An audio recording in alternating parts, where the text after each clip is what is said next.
Janasena party పెట్టినప్పుడు ఒకటే seat గెలిచింది అంతే కదా, ఏమి గెలవలేదు అంటాం. తెలంగాణ గొడవ ఎందుకులే కానీ నీకు ఆంధ్ర గొడవ చూసుకో.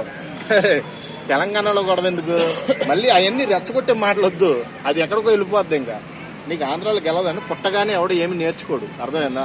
కొత్త పార్టీ పెట్టగానే ఏనా కొడుకు గెలవలేదు. ఇప్పుడు దాకా ఉన్న పార్టీలందరూ వైఎస్ఆర్సీపీ గెలిచిందా? కొత్తగా పార్టీ పెట్టినప్పుడు టీడీపీ గెలిచిందా? కాంగ్రెస్ గెలిచిందా? ఏది గెలవదు. పెట్టగానే ఎవడో సక్సెస్ అవ్వడో, పుట్టగానే ఏది నేర్చుకోడు. అన్నీ కూడా సమయానుసారంగా వస్తాయి. మనం మాట్లాడే పద్ధతిని బట్టి, మనం ఇచ్చే హామీని బట్టి ఒక మనిషిని ఎంచుకోవడం జరుగుద్ది. అలా ఎంచుకున్నవాడే జన సైనికుడు, జన నాయకుడు, మన పవర్ స్టార్ పవన్ కళ్యాణ్ గారు. అర్థమైందా? కేవలం టీడీపీ బీజేపీ తోటి పొత్తు పెట్టుకున్నందుకే గెలిచాడు, కానీ ఒంటరిగా పోటీ చేస్తే గెలిచేవాడు కాదని చాలా సార్లు. పొత్తు పెట్టుకున్న దేనికోసం పెట్టుకున్నాడు అన్నది నీకు తెలియాలి. ఫస్ట్ మోడీతో పొత్తు పెట్టుకున్నాడా, లేకపోతే చంద్రబాబు నాయుడుతో పొత్తు పెట్టుకున్నాడా, ఇది కాదు కావాల్సింది. దేనికోసం పెట్టుకున్నాడో, ప్రజాక్షేమం కోసం పెట్టుకున్నాడు పొత్తు. అర్థమవుతుందా? అక్కడ రాష్ట్రాన్ని దోచేసుకుంటున్నారు దొంగలు, వాళ్ళు నోటుకు వచ్చినట్టు మాట్లాడుతున్నారు. విచ్ఛిన్నం అయిపోతుంది రాష్ట్రం, మొత్తం తాకట్టు పెట్టేసేలా ఉన్నారు కాబట్టి ఈ టైంలో కూటమి కింద ఏర్పడి ఎదుర్కోవాలి ఆ మనిషిని. ఎందుకంటే మనుషుల్ని కూర్చోబెట్టి సుఖపెట్టేశాడు కదా డబ్బులు ఇచ్చి. ఈ కూటమి లేకపోతే మనుషులు మళ్ళీ అదే మాయలో పడతారేమో అని ఒక సదుద్దేశంతో కూటమి కింద ఏర్పడి ఈ రోజున గెలవడం జరిగింది. అంతేగాని వేరే కారణాలు చూపించొద్దు.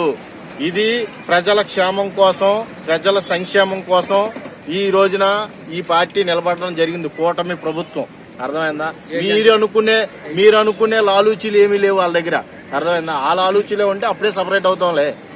ఇప్పుడు కేంద్రం నిఘా వర్గాల నుంచి పవన్ కళ్యాణ్ కి ప్రాణహాని ఉందని ఏమీ పేగలేరు. వారాహి అక్కడ వాహనం ఉంది. అర్థమైందా? అసలు ఎంటుకు కూడా పేగలేరు. నేను చెప్తాను బాసు, అన్ని తెగించే వచ్చాడు రాజకీయాల్లోకి. లేకపోతే సినిమాలు చేసుకుంటే కోట్లు డబ్బులు వస్తాయి. ఏం బాసు మాట్లాడవే బాసు, నువ్వు కెమెరా పెట్టేసా లైట్ కళ్ళలో కూడా. ప్రజల కోసం పాటుపడడానికి వచ్చాడు. సినిమాలు చేసుకుంటే ఎన్ని కోట్లు వస్తాయి, యాడ్లు చేసుకుంటే ఎన్ని కోట్లు వస్తాయి. మనం మహేష్ బాబుని తీసుకుందాం, చక్కగా హాయిగా బతుకుతున్నాడు యాడ్లు చేసుకుంటా. ఆయన కూడా అదే పీస్ ఆఫ్ మైండ్ లో బతకొచ్చు. ఎవరి కోసం వచ్చాడు? నీ కోసం, నా కోసం, నీ కోసం వచ్చాడు. అర్థమైందా? అందరి సంక్షేమం కోసం వచ్చాడు.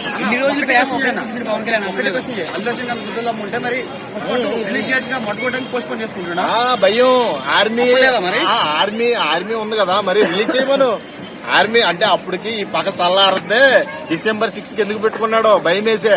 వచ్చ జన సైనికులతో పెట్టుకుంటే మొత్తం పుట్టగతులు లేకుండా పోతావు చెప్తున్నా. ఇదే నీకు ఫైనల్ వార్నింగ్. ఇంకా